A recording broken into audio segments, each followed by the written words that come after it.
ഓം ശ്രീ സായിരാം. ഭഗവാന്റെ പദാരവിന്ദങ്ങളിൽ സാഷ്ടാംഗം നമസ്കരിച്ചുകൊണ്ട് എല്ലാവർക്കും അന്തർശൗചയജ്ഞത്തിന്റെ 352 ഭാഗത്തേക്ക് സ്നേഹപൂർവ്വം സ്വാഗതം. ഇന്ന് നമുക്ക് വേണ്ടി ഹോസ്റ്റ് ചെയ്യുന്നത് ശ്രീ ശിവപ്രസാദ് കാസർഗോഡാണ്. നമുക്ക് വേണ്ടി വായിക്കാനും ഭജന പാടാനും ഒക്കെ പോകുന്നത് ശ്രീമതി ഉഷ ടീച്ചർ പത്തനംതിട്ടയിൽ നിന്നാണ്. ഉഷ ടീച്ചറെ 3 പ്രാവശ്യം ഓംകാരവും 3 സായി ഗായത്രിയും പറഞ്ഞ ശേഷം വായിക്കൂ. ഒരു വാണി ഒരു 10 മിനിറ്റ് ഞാൻ വായിക്കുക. അത് കഴിഞ്ഞിട്ട് ഒരു 15 മിനിറ്റ് 20 മിനിറ്റ് പറയാം. വീഡിയോ ഓൺ ചെയ്താൽ നന്നായിരിക്കും. സായിരാം. സായിരാം. എൻ്റെ എല്ലാമായ സൈശ്വരന്റെ തൃപാദ പത്മങ്ങൾ പ്രണമിക്കുന്നു.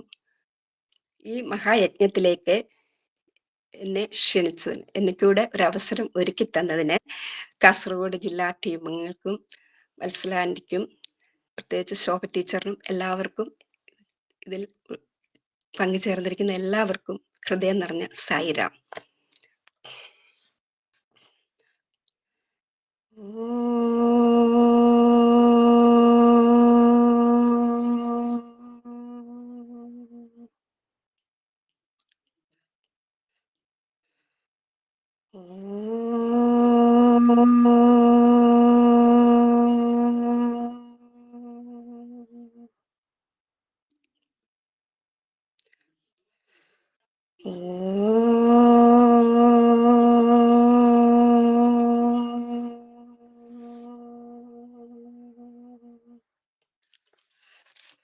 ഓം സായീശ്വരായ വിദ്മഹേ സത്യദേവായ ധീമഹി തന്ന സർവ പ്രചോദയാത്. ഓം സായീശ്വരായ വിദ്മഹേ സത്യദേവായ ധീമഹി തന്ന സർവ പ്രചോദയാത്.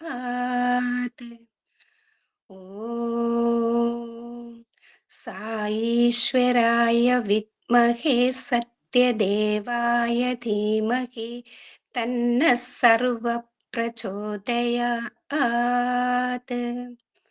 ഓം ശാന്തി ശാന്തി ശാന്തി. ഓം ശ്രീ സായിരാം.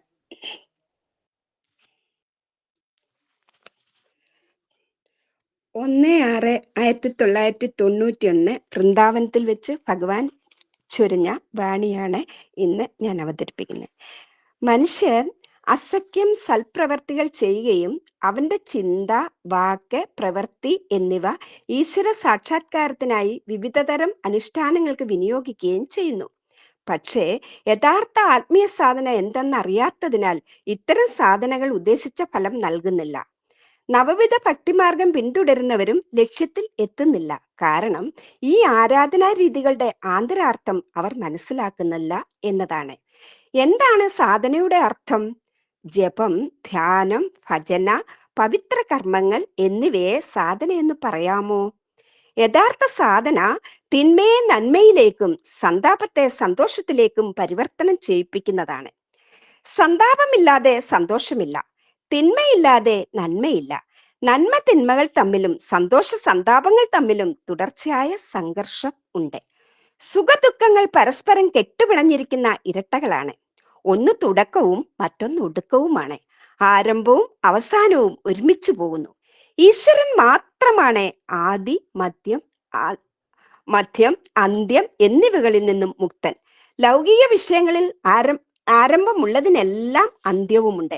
ദുഃഖം എന്നത് പുറത്തുനിന്ന് ആരെങ്കിലും നമ്മളിൽ ചെലുത്തുന്ന ഒന്നല്ല. ബുദ്ധിമുട്ടുകളും പ്രയാസങ്ങളും പുറത്തുനിന്ന് ആരും നിങ്ങളെ അടിച്ചേൽപ്പിച്ചതുമല്ല. ദുഃഖവും കഷ്ടപ്പാടും സ്വാഭാവികമായി ഉദിക്കുന്നതാണ്. സാധന ഉയർത്തുന്നു. ജീവിത സംസ്കരണത്തിന് തുടർച്ചയായ സാധന ആവശ്യമാണ്. സാധനകളുടെ അഭാവത്തിൽ ജീവിതം അധപ്പതിക്കുന്നു.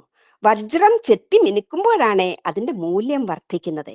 ഭൂമിയിൽ നിന്നും എടുക്കുന്ന സ്വർണത്തിന്റെ അയിര് സംസ്കരണത്തിന് വിധേയമാക്കുമ്പോൾ മാത്രമേ അത് മൂല്യവത്താകുന്നുള്ളൂ. അതുപോലെ ഒരുവന്റെ ജീവിതത്തെ സാധാരണ തലത്തിൽ നിന്ന് ഉത്കൃഷ്ടതയിലേക്ക് എത്തിക്കുവാൻ സാധന അനിവാര്യമാണ്. ജനന മാത്രയിൽ ആരും പണ്ഡിതരോ ഗുണസമ്പന്നരോ അല്ല. പലതരം പരിശ്രമങ്ങളിലൂടെ മാത്രമേ ഒരുവൻ പണ്ഡിതനും ധാർമ്മികനുമാകുന്നുള്ളൂ. സൃഷ്ടിയിൽ പല കാര്യങ്ങളും സ്വാഭാവികമായും അധമമായും ഉണ്ട്. മനുഷ്യ ജീവിതം ഇഷ്ടാനിഷ്ടങ്ങൾക്കും നല്ലതും തീയതുമായ ചിന്തകൾക്കും യോജിപ്പിനും വിയോജിപ്പിനും വിധേയമാണ്. അതിനാൽ സംസാരത്തെ, അതായത് ലൗകിക ജീവിതം, തിരകൾ സ്ഥിരമായി യോജിക്കുകയും വിയോജിക്കുകയും ചെയ്യുന്ന അനന്ത സാഗരവുമായി താരതമ്യം ചെയ്തിരിക്കുന്നു. ഈ സമുദ്രം തന്നെ മുത്തും പവിഴവും ഉൾക്കൊള്ളുന്നതാണ്. മനസ്സിന്റെ ശക്തി. സാധനയിലൂടെ എന്ത് നേടാം? സാധന എന്നാൽ തിന്മയെ നന്മയായും ദുഷ്പ്രവൃത്തിയെ സത്പ്രവൃത്തിയായും പരിവർത്തിപ്പിക്കുക എന്നതാണ്. മനസ്സാണ് സന്തോഷ സന്താപങ്ങൾക്ക് കാരണം. മനസ്സിന്റെ ശക്തികൾ വർണ്ണനാതീതമാണ്. ഒരു ക്ഷണനേരത്തിൽ അതിന് പ്രപഞ്ചം മുഴുവൻ ചുറ്റിത്തിരിയാനാകും. അടുത്ത ക്ഷണം അതിന് ശൂന്യമാകാനും കഴിയും. ക്ഷണനേരത്തിൽ കൊഴിയാനുമാകും. മനസ്സാണ് നന്മയ്ക്കും തിന്മയ്ക്കും കാരണം. നാം ആഹാരം കഴിക്കുമ്പോൾ ആഹാരം നമ്മളാണ് ദഹിപ്പിക്കുന്നതെന്നും അന്നം ശരീരത്തെ നിലനിർത്തുന്നു എന്നും നാം വിചാരിക്കുന്നു. പക്ഷേ ആഹാരമല്ല നമുക്ക് വീര്യവും ഊർജവും പകരുന്നത്. നമ്മുടെ മനസ്സാണ് അതിനുത്തരവാദി. ആഹാരം കഴിക്കുമ്പോൾ മനസ്സ് ശാന്തവും സന്തുഷ്ടവും അല്ലെങ്കിൽ ആ ആഹാരം വിഷമാകാൻ സാധ്യതയുണ്ട്. മനസ്സാണ് മനുഷ്യനെ മാനവത്വത്തിൽ നിന്നും മാധവത്വത്തിലേക്ക് ഉയർത്തുന്നത്. അതിനാൽ നമ്മുടെ ചിന്ത, വാക്ക്, പ്രവൃത്തി എന്നിവയിൽ എപ്പോഴും ഒരുമ ഉറപ്പാക്കേണ്ടതാണ്. അത് അനിവാര്യമാണ്. ജയ് സായിരാം.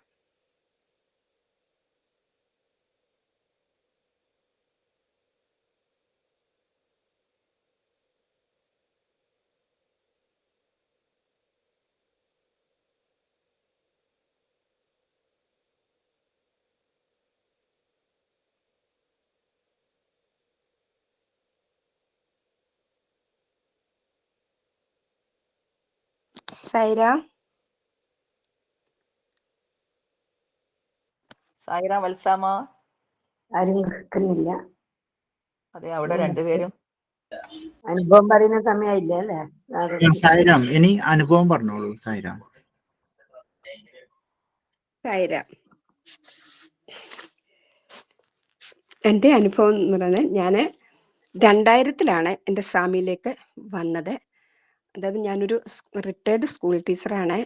ഞാൻ സ്കൂളിൽ വർക്ക് ചെയ്യുന്ന സമയം എൻ്റെ സ്കൂളിൻ്റെ ഒരു മതിലിനപ്പുറത്തായിട്ട് ഭഗവാന്റെ സമിതി ഉണ്ടായിരുന്നു. പക്ഷെ ഒരിക്കൽ പോലും അവിടെ അങ്ങനൊരു സമിതി ഉണ്ടെന്നോ സ്വാമി ഉണ്ടെന്നോ ഭജൻ ഉണ്ടെന്നോ ഒന്നും എനിക്ക് അറിഞ്ഞുകൂടായിരുന്നു.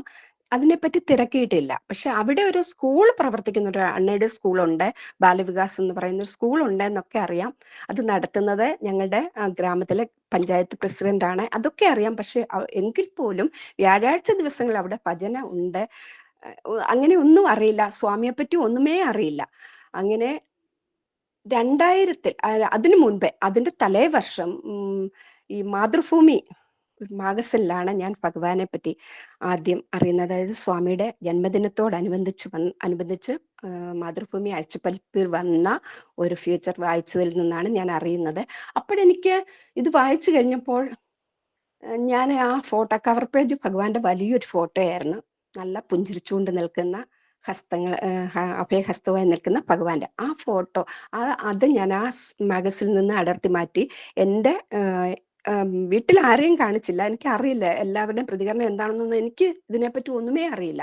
പക്ഷെ എനിക്ക് എന്തോ ഒരു ആകർഷണം ഭഗവാനിലേക്ക് തോന്നി. ആ കണ്ണുകൾ എന്നെ ഇങ്ങനെ ശ്രദ്ധിക്കുന്നതായി എനിക്ക് തോന്നി. ഞാനത് എടുത്ത് എൻ്റെ അലമാരയ്ക്കുള്ളിൽ ഒട്ടിച്ചു വെച്ചു. എന്നിട്ട് രാവിലെ സ്കൂളിൽ പോകാൻ നേരം എപ്പോഴും അത് തുറക്കുമ്പോൾ, സാരി എടുക്കുമ്പോൾ ഒക്കെ ഞാൻ ഇങ്ങനെ കുറേ സമയം ഇങ്ങനെ നോക്കിയിരിക്കും. പക്ഷെ ആരോടും എനിക്ക് ഇതിനെപ്പറ്റി ചോദിക്കാനോ ഒന്നും എനിക്ക് തോന്നിയില്ല. എനിക്ക് അങ്ങനെ ഒരു ഒന്നുമേ തോന്നിയില്ല. അവസാനം ഒരിക്കൽ ഞാൻ പഠിപ്പിക്കുന്ന എൻ്റെ കുട്ടിയുടെ ഒരു അമ്മ വന്നിങ്ങനെ ഒരു ദിവസം എന്നോട് ഇങ്ങനെ ചോദിക്കുകയാണെ, ടീച്ചറെ ഇങ്ങനെ ഇവിടെ ഭജനുണ്ട്, സ്വാമിയുടെ ഭജനുണ്ട്. അപ്പൊ ഇതിങ്ങനെ ഞാൻ ചെയ്തതിന് ശേഷമാണ്.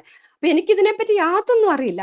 വരുന്നോ എന്ന് ചോദിച്ചു. വ്യാഴാഴ്ചയാണ്. അപ്പൊ ഞാൻ ചോദിച്ചു എവിടെയാണെന്ന് ചോദിച്ചപ്പോൾ ഈ സ്കൂളിലാണെന്ന്. അപ്പൊ ഒറ്റ മതിലിന്റെ വ്യത്യാസമുള്ളൂ.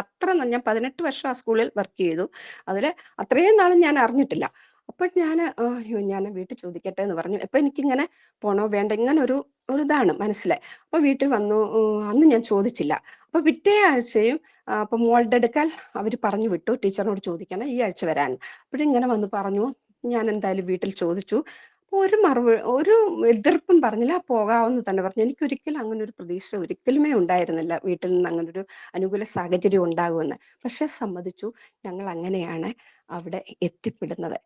അന്ന് സമിതിയിൽ ചെന്ന് അവിടെ എത്തിയതാണ്. ഇന്നും ഭഗവാനിലൂടെ സ്വാമിയുടെ അതിൽ ജീവിക്കുന്നു.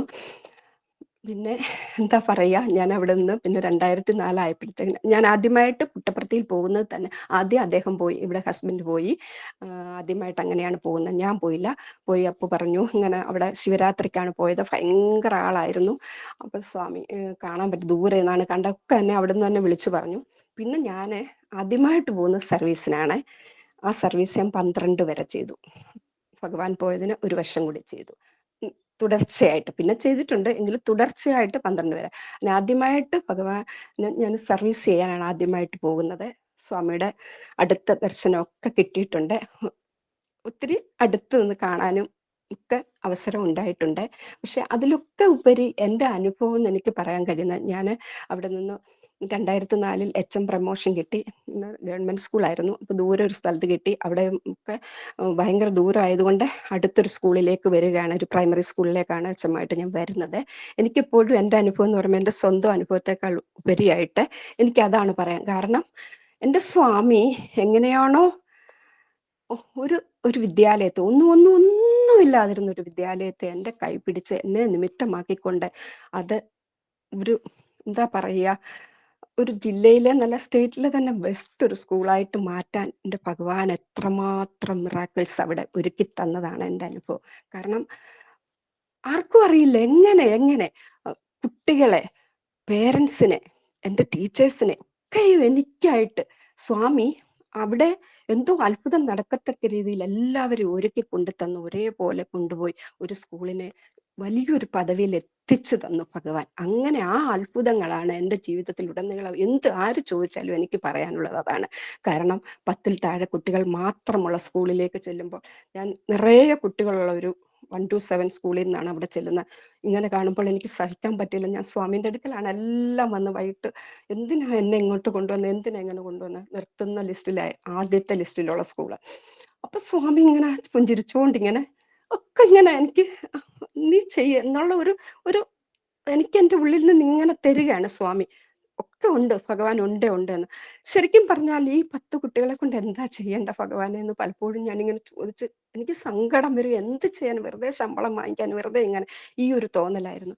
പക്ഷെ എനിക്കറിയില്ല, ആദ്യത്തെ സമയങ്ങളിലൊക്കെ വീടുകളിലൊക്കെ ചെല്ലുമ്പോൾ അവരൊക്കെ കളിയാക്കുകയോ ആ സ്കൂളിലേക്ക് കുട്ടികളെ വിടുന്നു അങ്ങനെ. കാരണം ഒരു ഇഞ്ചക്കാടിനുള്ളിൽ ഒരു പൊട്ടിപ്പൊളിഞ്ഞ ഒരു സ്കൂള്.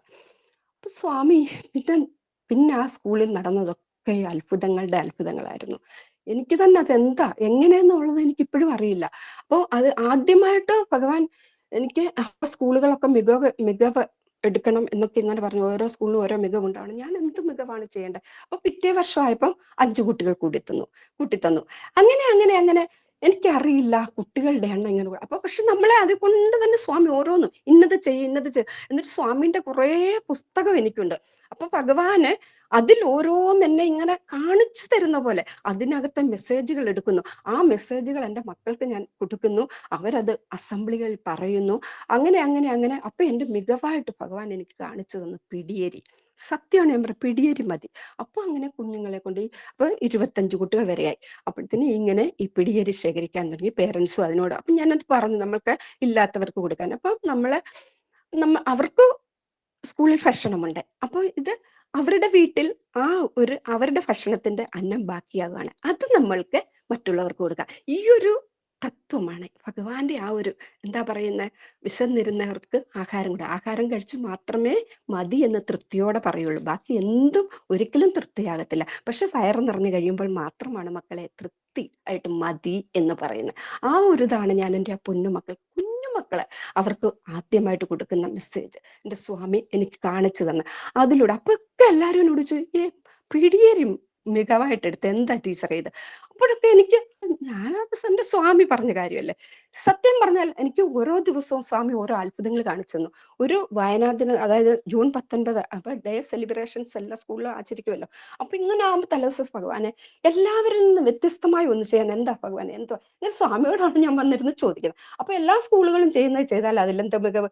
അപ്പൊ അങ്ങനെ വ്യത്യസ്തമായ ഓരോ കാര്യങ്ങൾ എനിക്ക് സ്വാമി കൊണ്ടുതരികയാണ്. അപ്പൊ ഞാന് ഒരു ദിവസം ഇതുപോലെ വയനാട് ദിനത്തിന്റെ അന്നാണ് 19-ാം തീയതി ഇങ്ങനെ കുട്ടികൾക്ക് കുറെ പ്രോഗ്രാം ഒക്കെ കൊടുത്തത് നടത്താൻ ഇങ്ങനെ തീരുമാനിച്ചിങ്ങനെ ഇരിക്കുന്ന സമയത്ത് അന്നൊരു വ്യാഴാഴ്ചയായിരുന്നു. ഇതൊന്നും എനിക്ക് മറക്കാൻ പറ്റില്ല.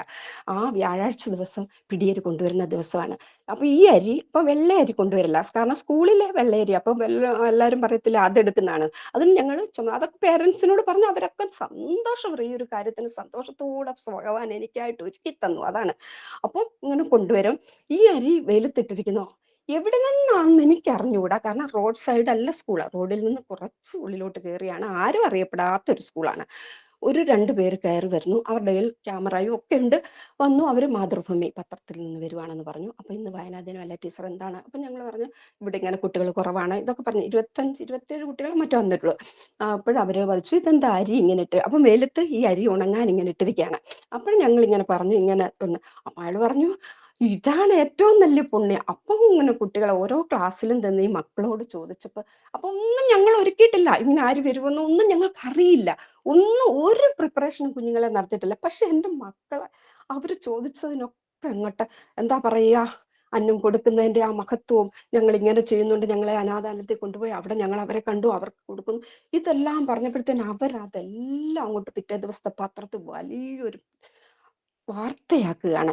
ഇപ്പൊ അഗതികൾക്ക് അന്നമേകി അയിരൂർ ഗവൺമെന്റ് LPSലെ കുരുന്നുകൾ എന്നും പറഞ്ഞൊരു ഹെഡിങ് കൊടുത്ത് എൻ്റെ കുട്ടികൾ എന്തൊക്കെ പ്രോഗ്രാം അവിടെ ചെയ്യുന്നത്. അപ്പൊ ഇവര് എല്ലാം ചോദിച്ച് ഇവരോട് മനസ്സിലാക്കി അസംബ്ലിയിൽ ചെയ്യുന്ന മെസ്സേജിൽ ഈ മെസ്സേജുകളെല്ലാം ഞാൻ എൻ്റെ സ്വാമിയുടെ പുസ്തകത്തിൽ നിന്ന് എനിക്ക് അവിടുന്ന് ഒക്കെ ഞാൻ കണ്ടെത്തി ഇവർക്ക് കൊടുക്കുന്നതാണ്.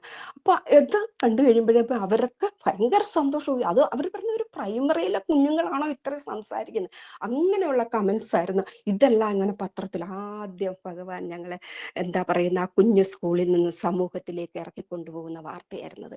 അവസാനം ഇതിങ്ങനെ കണ്ടു. അപ്പൊ പ്രാദേശിക ചാനലുകാർ വരാൻ തുടങ്ങി, പിന്നെ മനോരമ വരാൻ തുടങ്ങി. ഇങ്ങനെ എല്ലാവരെയും സ്വാമി ഇങ്ങനെ കൊണ്ടുതന്ന് അവസാനം ഇങ്ങനെ ഇത് വളർന്നു വന്ന് ആ 25 കുഞ്ഞുങ്ങളിൽ നിന്ന് അനാഥാലയത്തിന് കൊടുത്തിരുന്ന അരി അവസാനം എല്ലാ മാസവും ചാക്ക് കണക്കിന് അരികൾ അനാഥാലയങ്ങളിലേക്കും ഹോസ്പിറ്റലിൽ കഞ്ഞി കൊടുക്കാൻ തുടങ്ങി മക്കളുടെ വകയായിട്ട്. പിന്നെ എല്ലാ സൺഡേ ആണ് അവിടെ കഞ്ഞി കൊടുക്കുന്നത്. അപ്പൊ അവരോട് ഞങ്ങൾ പറഞ്ഞു പിന്നെ ഫസ്റ്റ് സൺഡേയും ലാസ്റ്റ് സൺഡേയും മക്കളുടെ വകയായിട്ട്. അപ്പോഴ് ഒരിക്കൽ കഞ്ഞി, എനിക്ക് അനുഭവങ്ങൾ പറഞ്ഞാലെങ്കിൽ തീരില്ല. ഓരോ ദിവസവും ഭഗവാൻ കാണിച്ചു തരുന്ന അത്ഭുതം ഞാൻ എൻ്റെ സ്വാമിയുടെ മുന്നിൽ ഇരുന്നുകൊണ്ട് പറയുന്നത് അത്ഭുതങ്ങളിലെ അത്ഭുതങ്ങളാണ്. അപ്പോൾ ഒരു ദിവസം ഇതുപോലെ ഞങ്ങൾ കഞ്ഞിയുമായിട്ട് അവിടെ ചെല്ലുമ്പോൾ ഞങ്ങൾ കുറെ കുട്ടികൾ വരും. സൺഡേ ആയതുകൊണ്ട് എല്ലാവരും വരില്ല, പക്ഷെ എല്ലാ പേരൻസും ഇതിനകത്ത് പങ്കാളികളാണെന്നുള്ളതാണ്. അപ്പൊ ഇത് കൊണ്ട് ചെല്ലുന്ന സമയത്ത് അന്ന് ബന്ധായിരുന്നു, പലർക്കും ആഹാരം കിട്ടിയിട്ടില്ല. അപ്പൊ ഇത് കൊണ്ടുവന്നപ്പോ ഈ കുഞ്ഞുങ്ങളാണ്, അവരെ കൊണ്ട് ഞങ്ങൾ വിളങ്ങി ഉപ്പൊക്കെ കൊടുക്കുന്ന അവരാണ്, പിന്നെ വലിയവരാണ് കഞ്ഞിയൊക്കെ വിളമ്പുന്നത്. അപ്പൊ സായി സംഘടനയിലുള്ള നമ്മുടെ പിള്ളേരുടെ സമിതിയുടെ കീഴിൽ അവിടെ കഞ്ഞി അവര് പ്രിപ്പയർ ചെയ്ത് കൊടുക്കുന്നുണ്ട്. ആ കൂട്ടത്തിലാണ് ഞാനിത് ചെയ്തപ്പോ ആരും വേറെ മെനക്കെടേണ്ട, ഇവർ ചെയ്തോളും, ചെന്നാ മതി വിളമ്പി കൊടുക്കാൻ. അപ്പൊ അങ്ങനെ അവിടെ ചെന്നു. ശരിക്കും പറഞ്ഞാൽ അവിടെ ഒരു പ്രായമുള്ളൊരു അച്ഛനും അമ്മയും വന്നിട്ട് ഈ മക്കളെ കണ്ടിട്ട്, ഇവർ വിളമ്പിയൊക്കെ കൊടുക്കുന്നത് കണ്ടിട്ട് പറഞ്ഞു, മക്കളെ ഇന്ന് ഞങ്ങൾ പട്ടിണിക്ക് ഇരിക്കുകയായിരുന്നു, ഇന്ന് ആഹാരം കിട്ടുന്ന ഒരു ഇതില്ല, പക്ഷെ നിങ്ങളായിട്ട് ഞങ്ങൾക്ക് കൊണ്ടുതന്നു എൻ്റെ പൊന്നുമക്കൾക്ക്. ഇങ്ങനെ തന്നെയാണ് ആ മക്കളുടെ തലയിൽ കൈവച്ചവര് അനുഗ്രഹിക്കുന്നത്. അത് സ്വാമിയാണ്, അതായിരുന്നു ഭഗവാൻ തരുന്ന ഓരോ മിറാക്കിൾസ്. അങ്ങനെ അവിടെ നിന്ന് പിന്നെ അത് ഓണമായപ്പോഴത്തേന് ഞങ്ങൾ പഞ്ചായത്തിൽ ചെന്ന് ഏറ്റവും പാവപ്പെട്ടവരുടെ ലിസ്റ്റ് എടുത്ത് അവർക്കെല്ലാം കിറ്റുകളാക്കി. ഈ പിടിയേരി തന്നെയല്ല, അല്ലാതെ പേരൻസ് അങ്ങോട്ടും ഓരോരുത്തർ സ്പോൺസർ ചെയ്യാൻ തുടങ്ങി. അത്രയും പേർക്കും അരിയും പുടവയും ഓണപ്പുടവയും അങ്ങനെ ഇതിൽ നിന്ന് തുടങ്ങി അതിനെ ഭഗവാൻ ഇങ്ങനെ ഉയർത്തി ഓരോന്ന് കൊണ്ടുപോയി. എല്ലാം പറയാൻ ഇവിടെ സമയമില്ല. എങ്കിലും അന്ന് എൻ്റെ മക്കളെ അവർക്ക് വേണ്ടി അതേപോലെ തന്നെ അങ്ങനെ ഇരിക്കുമ്പോൾ ഒരു നല്ലൊരു ഒരെണ്ണം കൂടി ഞാൻ പറയാം. പിന്നെ ഇതേപോലെ കുട്ടികൾ വളരെ കൂടുതൽ വരാൻ തുടങ്ങി പിറ്റേ വർഷം. അപ്പൊ അപ്പോഴൊക്കെ ആദ്യമൊക്കെ ഞാൻ പറഞ്ഞു, എന്റെ സ്വാമി എനിക്ക് വേറെ ഒത്തിരി ഒന്നും വേണ്ട. പക്ഷെ എന്റെ കുട്ടികൾ ഓരോ ക്ലാസ് 1-2 പേരിരിക്കുന്നു. അവരുടെ സന്തോഷങ്ങളോ അവരുടെ തമാശകളോ ഒന്ന് പരസ്പരം പറയാൻ അവർക്ക് കൂട്ടുകാരില്ല, ഒന്നുമില്ല. എല്ലാവരും കൂടെ ഒന്നിച്ചു കൂടുമ്പോൾ മാത്രമേ ഉള്ളൂ എന്തെങ്കിലും. എനിക്ക് അതുകൊണ്ട് ഒരു ക്ലാസ്സിൽ ഒരു 10 കുട്ടികളെ വെച്ച് തന്നാൽ മതി, 10, അത് കൂടുതലൊന്നും വേണ്ട. പക്ഷെ എന്റെ സ്വാമി എനിക്ക് തന്നത് 14-15 ആയപ്പോഴത്തേന് സ്കൂളിൽ നിറയെ മക്കളെ, ഓരോ ക്ലാസ്സിൽ 35-40 കുട്ടികൾ വീതം ആയിട്ട് സ്വാമി എനിക്ക് തന്നു. അതും നല്ല മക്കളെ, എല്ലാവരും ഒന്നിനൊന്നിന് മെച്ചപ്പെട്ട ഒരു കുഞ്ഞു പോലും ഇല്ല. കാരണം ഞങ്ങൾ ഒരു കുഞ്ഞിനെയും മാറ്റി നിർത്തില്ല. എല്ലാ മക്കളെയും എന്തെങ്കിലുമൊക്കെ ഓരോ പ്രോഗ്രാമിന്, അല്ലാതെ ആരും കഴിവുള്ളവരെ എല്ലാവരിലും കഴിവ് ഞങ്ങൾ കണ്ടെത്താൻ എൻ്റെ സ്വാമി ഞങ്ങളെ സഹായിച്ചു. ഓരോ മക്കളുടെയും മനസ്സിലേക്ക് ഇറങ്ങിച്ചെല്ലാനും അവരുടെ സാഹചര്യങ്ങളിലേക്ക് ഇറങ്ങിച്ചെല്ലാനും അവരുടെ വീടുകളിൽ PTA കൂടാനും അങ്ങനെ എല്ലാവരെയും പരസ്പരം ഒത്തിണക്കി കൊണ്ടുപോകാൻ ഓണസദ്യയൊക്കെ അങ്ങ് സമൂഹ സദ്യയായിട്ടാണ് അത്ര ഇതായിട്ട് ഞങ്ങൾ ആഘോഷിച്ചു. അങ്ങനെ സ്വാമി ഭഗവാൻ ഇങ്ങനെ കൊണ്ടുപോയി. ഒരു ദിവസം അതേപോലെ പിന്നെ ഒരു വായനാ ദിനത്തിന്റെ അന്നാണ്, അതും ജൂൺ 19-ന് എന്ത് ചെയ്യണമെന്നറിയാതെ അങ്ങനെ ഇരിക്കുമ്പോഴേ പിന്നെ എന്നോട് മനോരമക്കാർ പറഞ്ഞു, ടീച്ചറെ നമുക്ക് പിന്നെ നമ്മുടെ സുഗതകുമാരി ടീച്ചറിനെ വിളിക്കാൻ പറഞ്ഞു അന്ന്. അപ്പൊ ടീച്ചറിന് അപ്പൊ എനിക്ക് ഭയങ്കര സന്തോഷമായി. അപ്പൊ നമ്പറും കിട്ടി. അപ്പൊ ടീച്ചറിന്റെ അഭയ ഒക്കെ അവിടെ നടത്തുന്നതിനെ പറ്റിയൊക്കെ എനിക്ക് പത്രത്തിൽ ഞാൻ വായിച്ചിട്ടുണ്ട്. അപ്പൊ ഞാൻ ഈ നമ്പർ സംഘടിപ്പിച്ചിട്ട് എൻ്റെ മക്കളെ കൊണ്ട് വിളിപ്പിക്കുകയാണ്. എന്നിട്ട് ടീച്ചറുടെ കുറെ കവിതകളെയൊക്കെ കുഞ്ഞുങ്ങൾക്ക് പറഞ്ഞു കൊടുത്തിട്ടാണ് വിളിക്കുന്നത്. വിളിച്ച് പക്ഷേ അന്ന് ടീച്ചർ ഇല്ലായിരുന്നു, ടീച്ചർ ഹോസ്പിറ്റലിൽ പോയിരിക്കുകയായിരുന്നു. അപ്പൊ ആ കുട്ടികൾ പറഞ്ഞു വരുമ്പോൾ പറയാമെന്ന് പറഞ്ഞു. അപ്പൊ എനിക്കങ്ങ് മനസ്സിന് സ്വാമി നടന്നില്ലല്ലോ, സങ്കടമായിപ്പോയി. കുഞ്ഞുങ്ങൾ ഇതെല്ലാം പഠിച്ചൊക്കെ കവിതകളും അതുമായിട്ട് ബന്ധപ്പെട്ട ടീച്ചറുടെ കവിതകളൊക്കെ പഠിച്ചു, അതിനെപ്പറ്റിയൊക്കെ പറഞ്ഞൊക്കെ കൊടുത്തിട്ട് നമ്മൾ തന്നെ പറഞ്ഞു കൊടുത്തു. ഇരുന്നു, അവർക്ക് സങ്കടമായി, ടീച്ചറെ പറ്റിയില്ലല്ലോ എന്ന്. അപ്പൊ അങ്ങനെ ഇരിക്കുന്നു. 2-3 ദിവസം കഴിഞ്ഞപ്പോൾ എന്റെ സ്വാമി അല്ല ടീച്ചർ ഇങ്ങോട്ട് വിളിക്കുന്നു. സുഗതകുമാരി ടീച്ചർ എൻ്റെ ഫോണിലേക്ക് വിളിച്ചിട്ട്, അയ്യോ ഈ മക്കളെ എല്ലാവരും 4-ാം ക്ലാസ്സിലെ പെൺകുട്ടികൾ മുഴുവൻ, ആൺകുട്ടികൾ അധികം അടുക്കില്ല, പെൺകുട്ടികൾ മുഴുവനും ഇത് ടീച്ചറോട് സംസാരിച്ച് കവിത ചൊല്ലി കേൾപ്പിക്കുന്നു. അങ്ങനെ ഓരോരുത്തർ കൈമാറി മാറി മാറി ടീച്ചർ അത്രയും സമയം ക്ഷമയോട് ഇതെല്ലാം കേട്ടിരുന്നിട്ട് അവസാനം ഇവർ ചെയ്യുന്ന നന്മ പ്രവർത്തനം ഇവരങ്ങ് പറയാൻ തുടങ്ങി. ഞങ്ങൾ ഇങ്ങനെ ചെയ്യുന്നുണ്ട്, അങ്ങനെ അനാഥാലയത്തിൽ പോയി, പിന്നെ വൃദ്ധസദനത്തിൽ അമ്മമാര് വല്യമ്മമാര് നോക്കുന്ന ഒരു വൃദ്ധസദനമുണ്ട്, അവിടെ പോയി ഞങ്ങളെ ടീച്ചർ അവിടെ കൊണ്ടുപോയി ഇവിടെ കൊണ്ടുപോയി. അപ്പൊ അങ്ങനെ ആ നന്മയുടെ ബാലപാഠം, അതായത് മൂല്യങ്ങളുടെ അടിസ്ഥാനം ഈ മക്കളിൽ പഠനത്തിലെ വിവിധ പ്രവർത്തനങ്ങൾ ചെയ്യുന്നതിനോടൊപ്പം ഈ നന്മയുടെ മൂല്യങ്ങൾ, ഈ അടിസ്ഥാന മൂല്യങ്ങൾ മക്കളിൽ ചൊരിയാനും അത് നട്ട് നനയ്ക്കാനും ഞങ്ങളും എൻ്റെ ടീച്ചർമാരും കൂടെ ശ്രമിക്കുകയും അങ്ങനെ ടീച്ചർ അവസാനം മക്കളോടെല്ലാം സംസാരിച്ച് കഴിഞ്ഞിട്ട് വന്ന് നിങ്ങളുടെ ടീച്ചറിനെ കൊടുക്കാം, ആരാ ഇതൊക്കെ ചെയ്യിക്കുന്നൊക്കെ ചോദിച്ചപ്പോൾ ഇവർ പറഞ്ഞു. എൻ്റെ കയ്യിലോട്ട് തന്നപ്പോൾ ടീച്ചർ ആദ്യം എന്നോട് പറഞ്ഞത്, ഒരു പ്രൈമറി സ്കൂളിലെ കുട്ടികളാണോ ഇതെന്ന് എനിക്ക് സംശയം തോന്നുന്നു ടീച്ചറെ. ഇത്രയും മക്കളെ, ഒരു ഗവൺമെന്റ് സ്കൂളിലെ ഒരു സാധാ കുഞ്ഞുങ്ങളെ ഇത്രയും നല്ല നിലവാരത്തിൽ മൂല്യങ്ങളുടെ എല്ലാ മൂല്യങ്ങളും അവരിലുണ്ട്, അവരിൽ എത്ര മൂല്യം നിറച്ച ടീച്ചറിനെ ഈശ്വരൻ ഒരിക്കലും കൈവെടിയില്ല എന്നാണ് ആ ടീച്ചറിന് സുഗതകുമാരി ടീച്ചർ എന്നോട് പറഞ്ഞത്. അപ്പൊ അതെന്റെ സ്വാമിയാണ്, അതെന്റെ സ്വാമിയായിട്ട് കൊണ്ടുവന്ന് സ്വാമി പറഞ്ഞ വാചകമായിട്ട് ഞാൻ കണ്ട്. അങ്ങനെ ഓരോ ദിവസവും ഓരോ അനുഭവങ്ങൾ തന്ന സ്വാമി അവസാനം ഈ സ്കൂള് നിറയെ മക്കളെ തന്ന് അപ്പോഴത്തേനും സ്കൂൾ എല്ലായിടത്തും അറിയപ്പെട്ടു. എല്ലായിടത്തും സ്റ്റേറ്റ് മുഴുവൻ ഏറ്റവും ബെസ്റ്റ് സ്കൂളായിട്ട്, സ്റ്റേറ്റിൽ നിന്ന് വരെ ഏത് സമയത്ത് ഓർക്കാപ്പുറത്ത് കയറി വന്നാലും ഒരു നെഗറ്റീവായിട്ട് ആർക്കും ഒന്നും കാണാൻ ഭഗവാൻ ഇടയുണ്ടാക്കിയില്ല. എല്ലാ സൗകര്യങ്ങളും ഇന്നൊരു ഹൈടെക് സ്കൂളായിട്ട് ഇന്ന് സ്കൂള് 18-ൽ ഞാൻ ഇറങ്ങി. അങ്ങനെ ഭഗവാന്റെ അപാരകൃപ.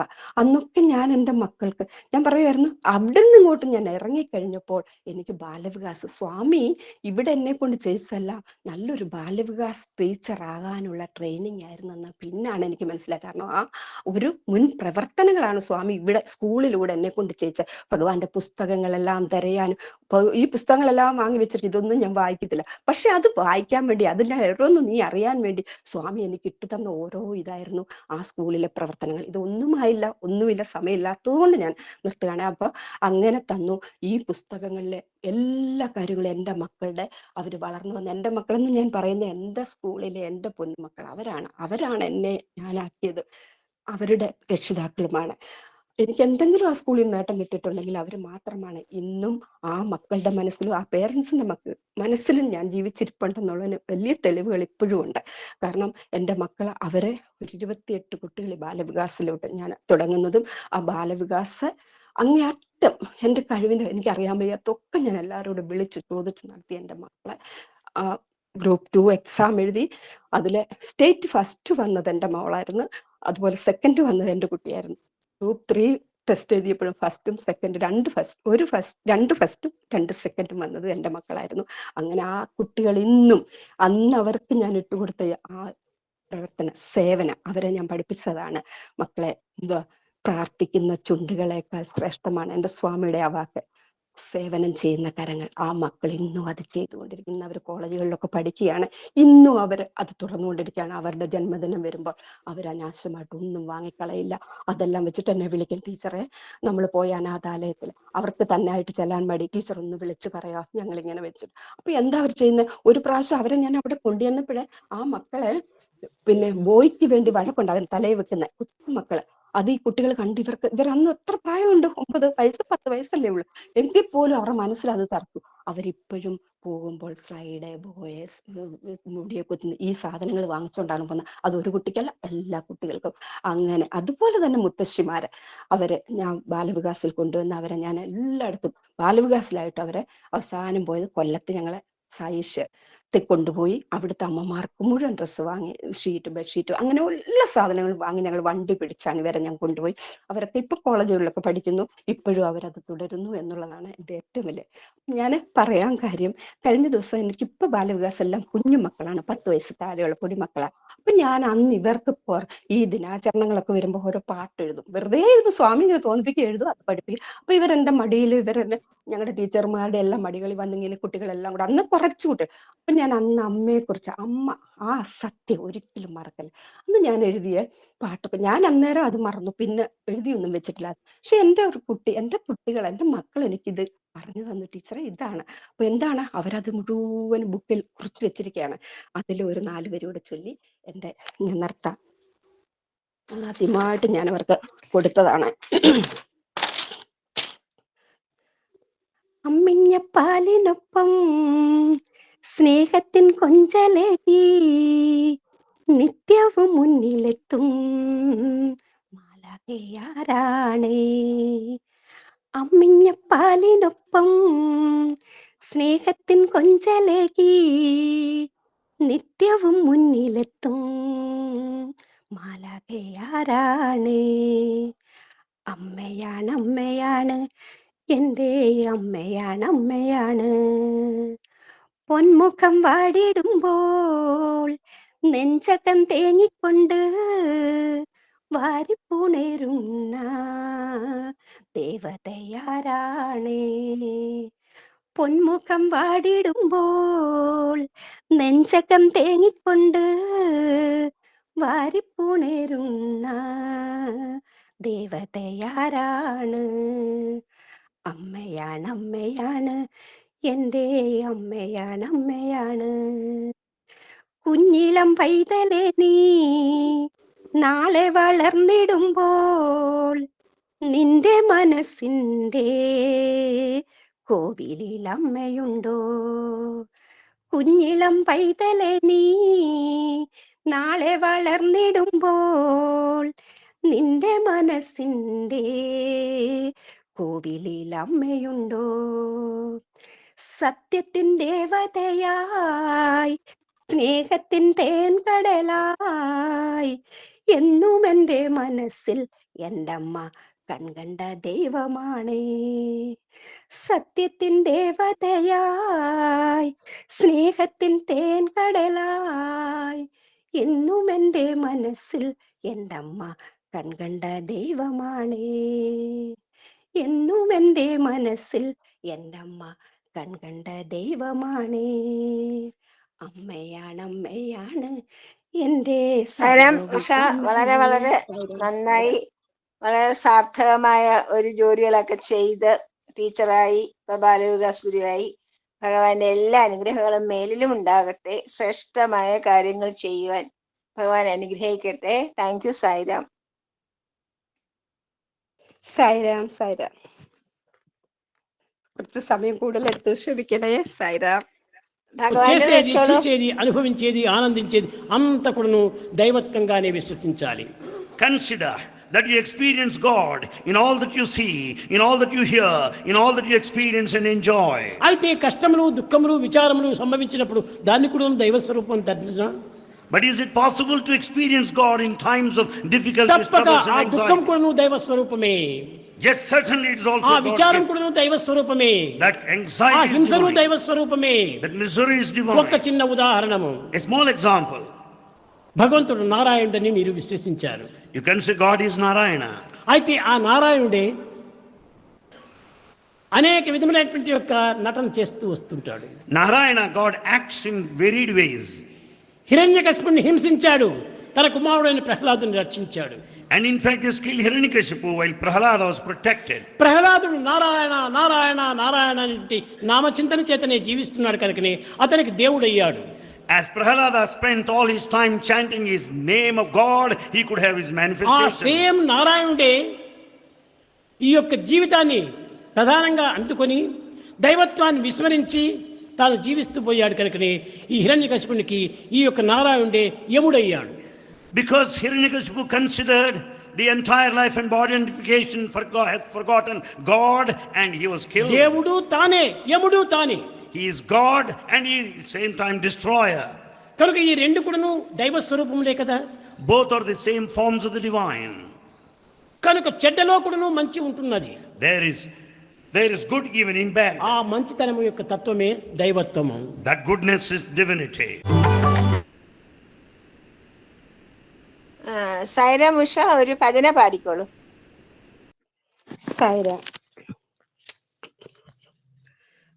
ನಂದಲಾಲ ನವನಿತ ಚೋರ ನಡವರಲಾಲ ಗೋಪಾಲ. ನಂದಲಾಲ ನವನಿತ ಚೋರ ನಡವರಲಾಲ ಗೋಪಾಲ. ದೇವಕೀ ವಸುದೇವ ಕುಮಾರ ದೇವ ದೇವ ಗೋಪಾಲ. ದೇವಕೀ ವಸುದೇವ ಕುಮಾರ ದೇವ ದೇವ ಗೋಪಾಲ. ನಂದಲಾಲ ನವನಿತ ಚೋರ ನಡವರಲಾಲ ಗೋಪಾಲ. ಮೋಹನ ಮುರಳಿ ಗಾನ ವಿಲೋಲ ಮೋಹನ ಸಾಯಿ ಗೋಪಾಲ. ಮೋಹನ ಮುರಳಿ ಗಾನ ವಿಲೋಲ ಮೋಹನ ಸಾಯಿ ಗೋಪಾಲ. ನಂದಲಾಲ ನವನಿತ ಚೋರ ನಡವರಲಾಲ ಗೋಪಾಲ. ದೇವಕೀ ವಸುದೇವ ಕುಮಾರ ದೇವ ದೇವ ಗೋಪಾಲ. ನಂದಲಾಲ ನವನಿತ ಚೋರ ನಡವರಲಾಲ ಗೋಪಾಲ.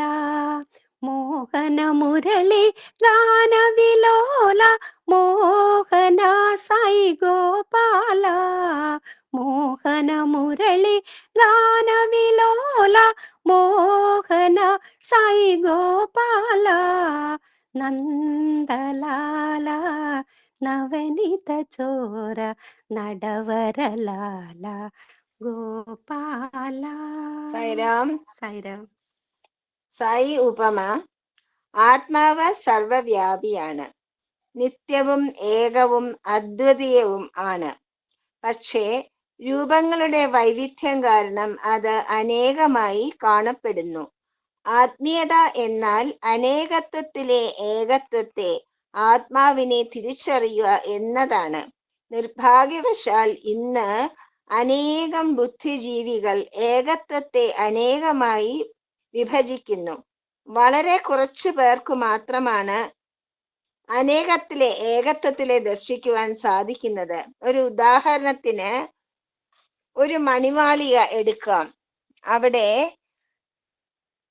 പാകം ചെയ്യുന്നതിന്, ഭക്ഷണം കഴിക്കുന്നതിന്, ഇരിക്കാനും കുളിക്കാനും കിടക്കാനും എല്ലാം പ്രത്യേകം പ്രത്യേകം മുറികളുണ്ട്.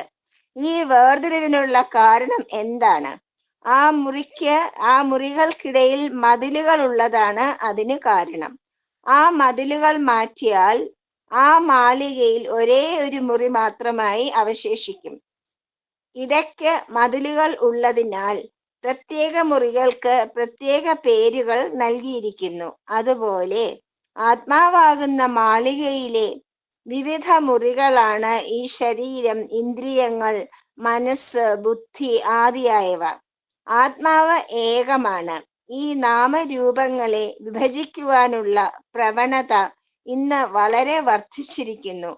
നിങ്ങൾ ആത്മസാക്ഷാത്കാരത്തിലേക്ക് നയിക്കണമെന്ന് ആഗ്രഹിക്കുന്നുവെങ്കിൽ മാനവരാശിക്ക് ഒരു ഗുരുവിന്റെ അത്യാവശ്യമുണ്ട്. ആത്മാവുമായുള്ള തന്റെ ഏകത്വം അറിയുന്ന ഒരുവന് ശാശ്വതമായി ആനന്ദം അനുഭവിക്കുവാൻ കഴിയും. ജയ സായിരാം.